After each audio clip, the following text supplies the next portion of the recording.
How could this happen? Why? 4 days after my beloved daughter left for her honeymoon, I received the devastating news that she had been in an accident and lost her life. She had finally found a good person and was about to start a happy life. During the funeral, my son-in-law wept, saying he would never stop grieving. But something he said struck me as odd. Something's wrong. Could it be murder? A strange feeling of unease gripped me, and I began to investigate the truth behind the incident that took my daughter's life, not knowing that the truth would plunge me into despair.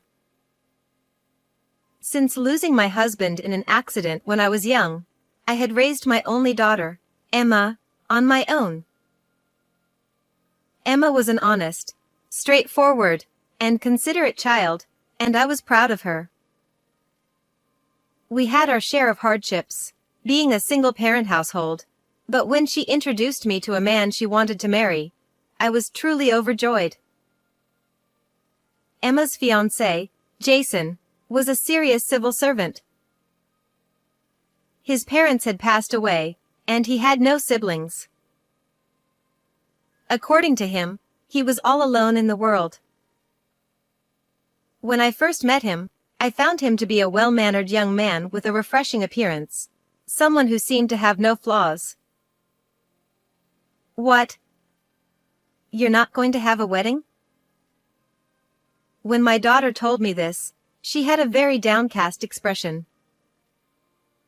Jason said he doesn't like flashy things, and it's a waste of money.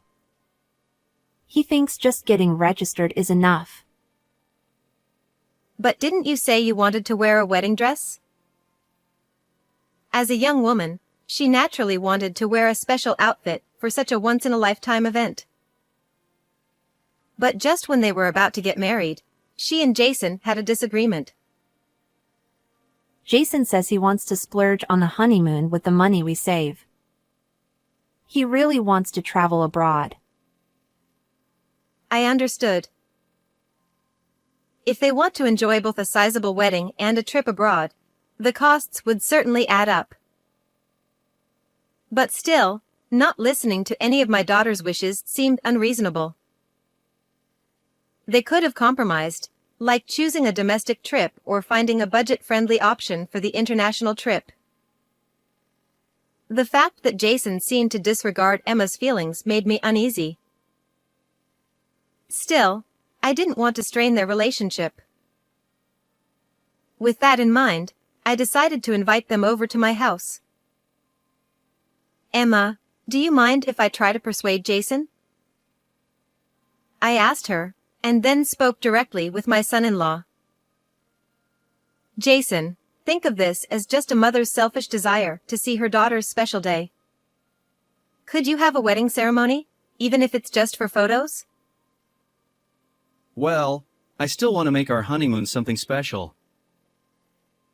As someone without parents, he might not have appreciated me, as the mother-in-law, taking Emma's side.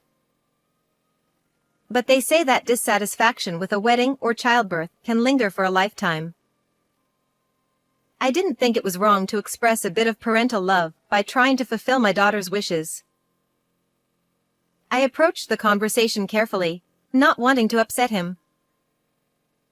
I'll cover all the costs for the wedding photos. Consider it a wedding gift. Would that be all right? What? Really? Thank you so much. I'm also happy to see Emma in a beautiful dress. The moment I offered to pay, Jason's initially dubious expression brightened considerably, and I couldn't help but smile wryly. Is he just practical? Or maybe a bit stingy? Despite my growing concerns about the future, the photo-only wedding was set. Emma got to wear 3 dresses she liked. Once they got started, Jason seemed to get into it as well, not minding the costume changes or different locations. In the end, it became a good memory for both of them, and I was glad I persuaded him.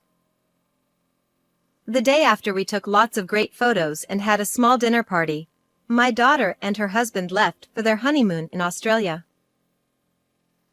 I'll bring back lots of souvenirs. Those were the last words I ever heard from her. What? What did you say?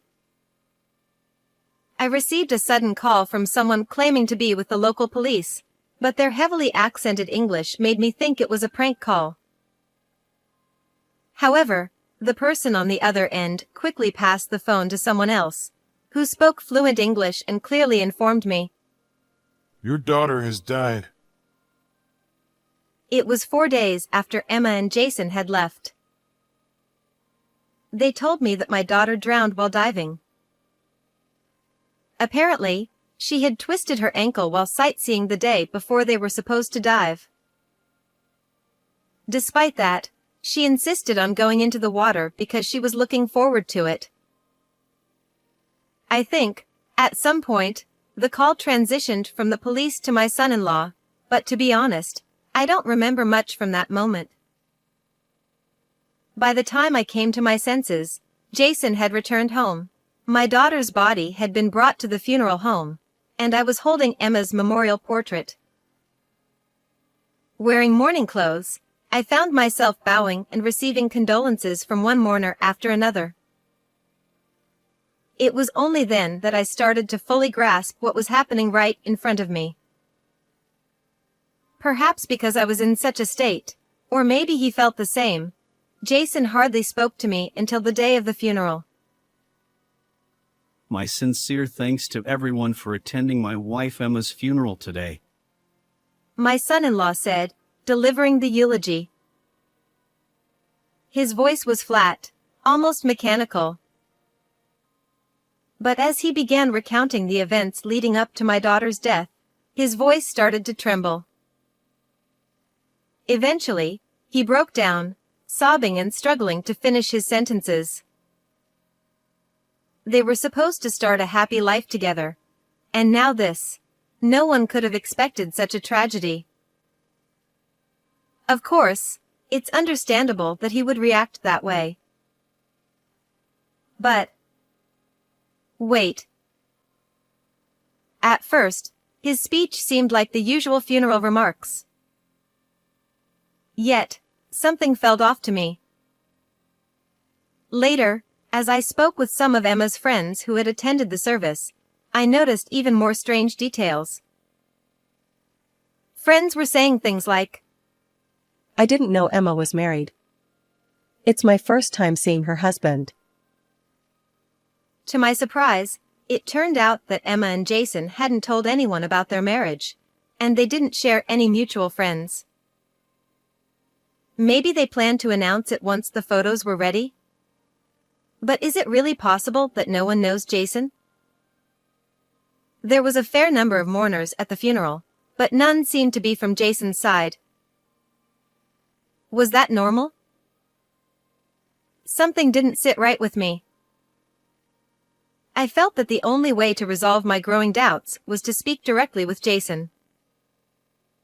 But before I could do so, the situation took a drastic turn due to a statement made by one of the funeral attendees. It was 2 weeks later when I finally contacted my son-in-law. By then, he must have been overwhelmed with sorting through Emma's belongings and dealing with insurance paperwork. I still have some of Emma's insurance documents here. I'm sorry, but could you come by to pick them up? As soon as I said that, he came rushing over. Hello. Where are the papers? He started to ask, but before he could finish, a large fist slammed into his face. Jason's body lifted slightly off the ground before crashing back down onto the floor. What? What? What? He clutched his face, utterly confused. No wonder. He hadn't seen this coming. Finally, we found you, you idiot brother. You tricked my aunt and cousin. How dare you?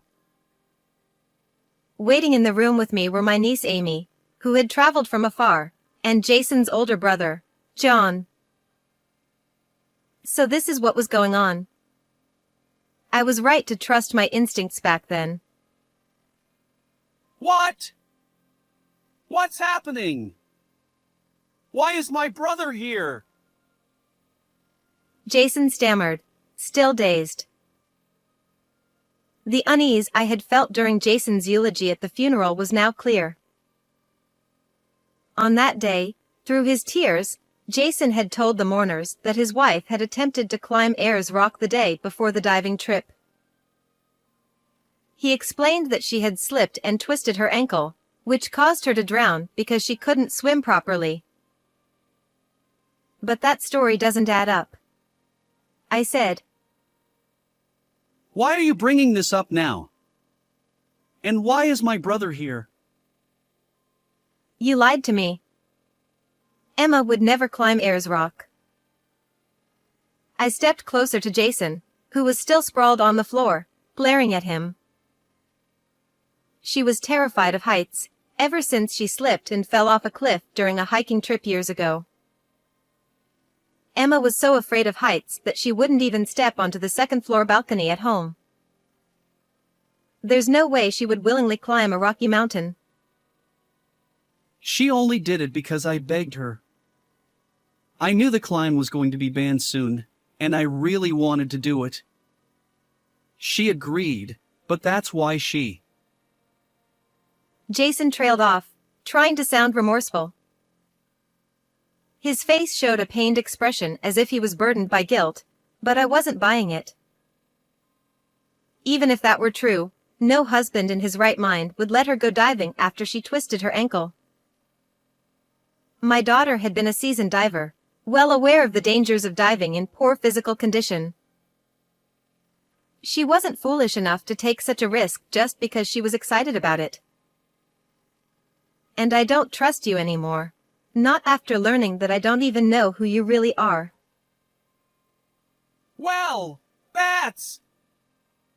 I mean... Before he could stammer out more excuses, John grabbed him by the collar and forced him into a kneeling position. Ow! Ow! Ow! Jason cried, trembling and sobbing from the earlier punch. John was an imposing man, nearly 190 centimeters tall, with the build of someone who teaches martial arts. It's no wonder Jason was shaking. Anyone would be terrified to face him in a rage. But I didn't feel any sympathy for him. You're still up to your old tricks, huh? When did you become Jason? Your name is Jake. John shouted. So that's your real name? Who are you, really? Why did you deceive me and my daughter with a fake name? Explain yourself. Jason, or rather, Jake, avoided my gaze and refused to answer. Everything about him was a lie.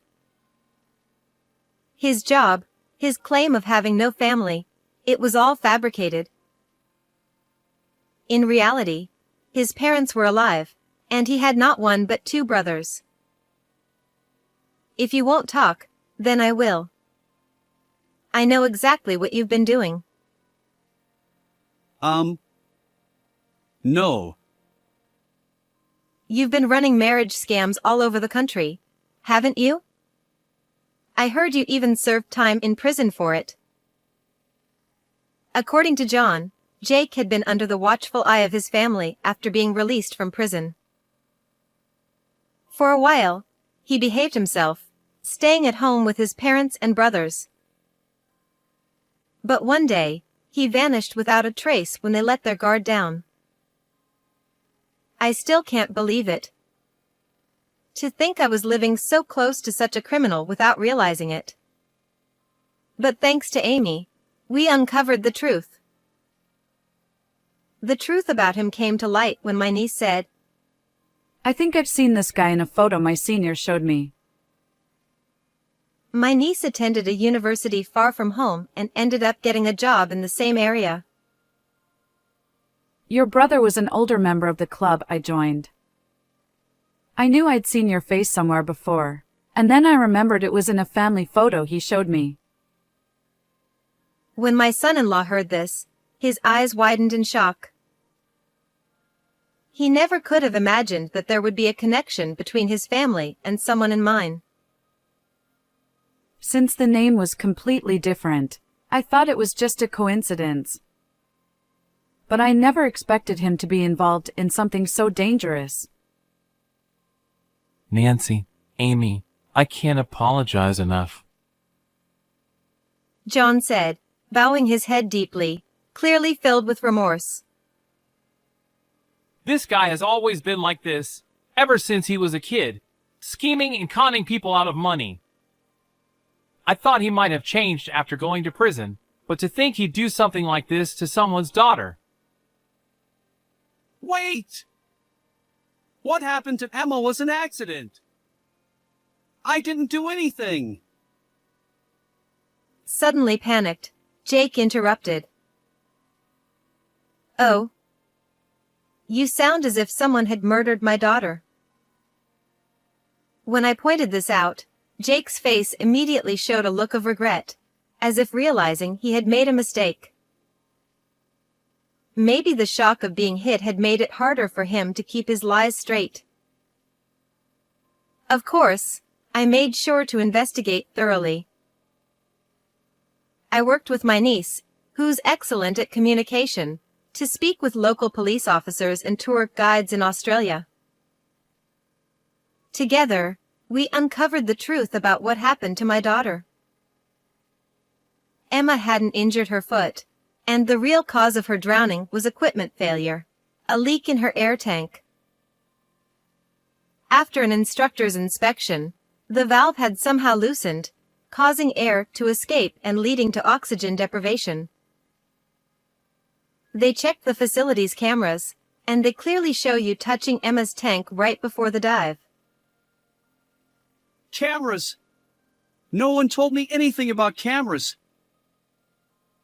And you know, they can still lift fingerprints even after an object has been submerged in seawater using special chemicals. When I emphasized that we had the evidence, Jason broke down crying again. When I was fresh out of college, I had issues with some women at my job, and I stopped being able to trust them. Then, as if trying to evoke my sympathy, he suddenly began to talk about himself. And he thought I'd change my opinion of him because of that? But I never intended to harm Emma. I just wanted her to get hurt a little so I could claim compensation or some kind of injury benefits. So you were trying to scam the money, huh? You really are scum. John said with a sigh. And cut out the pathetic fake crying. He added. The trouble at your old job was your fault, wasn't it? You were so harsh and overbearing with the female employees that they quit, and that's why you got kicked out. I had already heard from his brother about how Jake had caused problems at a company he had reluctantly joined at his parents' urging, eventually getting fired. The story about being a civil servant was, of course, a lie too. He had been scraping by, living off the money he'd conned out of people. You've always been like this, a liar and a cheat, never living a decent life. John continued. Shut up! You're all just nagging at me from the sidelines. What the hell is wrong with you people? Realizing that everyone around him was against him, Jake stopped crying and started to get angry. What's wrong? That's exactly what I want to know. I'm not like your dad. I'm special, one of the chosen ones. I'm not cut out for working hard and sweating for a living. The absurdity of what he was saying left both John, Amy, and me at a loss for words. What's so wrong about wanting to make easy money? Jake continued. Is that all you have to say? I asked, glaring at him with a face full of anger. I didn't want to hear any more of his outrageous reasoning, but Jake was completely unfazed. I'm still her husband.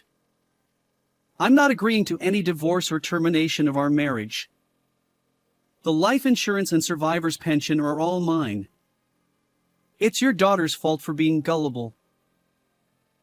His sinister smile made him look like nothing short of a scoundrel. Insurance money, huh? Well, all of that has already been taken care of. What? She never changed the beneficiary of her life insurance from before the marriage. And since you two didn't have any children, you're not eligible for the survivor's pension. As I calmly explained this, he was once again left speechless. Oh, did I forget to mention? I'm an active insurance agent. She came to me right before the trip, wanting to review her insurance. After helping her revise the beneficiary and coverage, I sent the two of them off on their trip, saying I'd handle the paperwork later. But just as I was about to finalize everything, the police contacted me, and I hadn't completed the process. Were you in such a rush for the money? But if you were planning to cash in on insurance, you should have at least checked who the beneficiary was before carrying out your plan. I didn't want to understand the mind of the person who took my daughter's life, but even from an outsider's perspective, it was a foolish and sloppy scheme. The insurance payout has already been deposited into my account. Damn it! This is your fault for dragging out the paperwork. Hand it over! It's mine! As he tried to approach me, demanding the money, John stepped in to hold him back. But at that moment, I reached my limit. My body moved on its own as I went to the bedroom, grabbed a bag containing bank card and credit cards, and hurled it at Jake's already bruised face. Oof! Ouch! The blow must have been excruciating, especially since it hit the already swollen area. But my daughter's pain and suffering were far worse. If you want it, take it, I said, my voice shockingly calm. Though I couldn't see myself, I imagined my face must have looked like a mask, devoid of any emotion. I don't need the insurance money or anything else. Just give her back to me. I slowly approached him, enunciating each word. Give me back my daughter. I could hear him swallow nervously. I've recorded your confession and called the police. You're heading back behind bars. You, damn it! You'll pay for this. Remember this. You won't get away with it. When I get out, I'll do it again. I'll send you to the same place as her. He was screaming and cursing, but John had a firm grip on his arms, so he couldn't move. Oh, I'm terrified. But you'd better remember this, I said. What? This might be the first time you've taken a life, but next time, it'll be national news. The families of all your previous victims will know about you. Outside, the flashing lights of the police cars were already visible. I'll never forget you. You'll be in my thoughts forever. And the people you've deceived and tormented, each one of them will remember you too. What? What are you talking about? I'll be satisfied when you receive your legal punishment. But what about the others?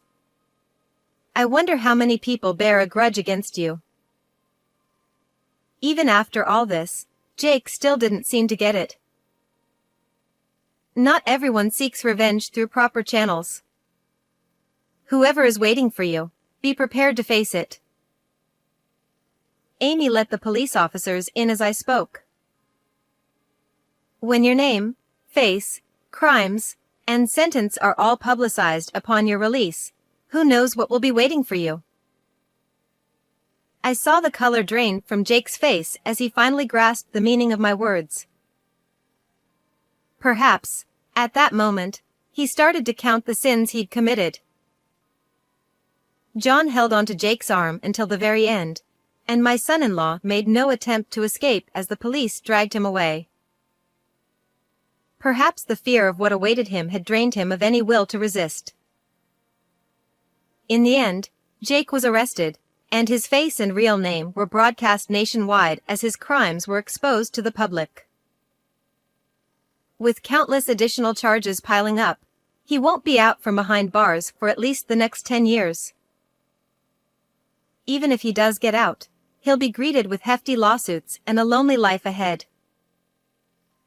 It seems his habit of lying and playing the victim hasn't changed in prison, leaving him isolated and distrusted by everyone. To this day, my daughter's former friends still visit my home daily, bringing flowers. Through these connections, I've made new friends, and their presence inspires me to live on strongly, carrying my daughter's memory with me. So, what did you think of this story? Don't forget to subscribe to the channel. I'll see you in the next video.